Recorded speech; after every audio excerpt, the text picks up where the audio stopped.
Maswerteng hapon po mga ka-STL. Narito na po ang resulta ng STL Pangasinan para sa araw na to, second draw, November 5, 2024.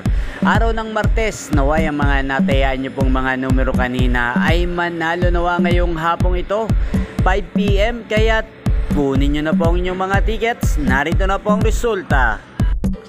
Para po sa STL Pangasinan, second draw result, 5 PM ang mga numerong nanalo, 27 at 13 in exact order. Sa lahat po ng tumaya kanina para sa second draw ng 27 at 13, congrats po sa inyo, panalo po kayo.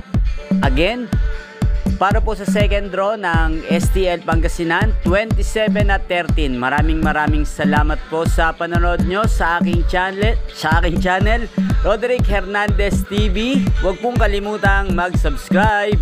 Thank you for watching. Shoutout po natin si Kuya Buday. Kuya Buday, shoutout sa iyo.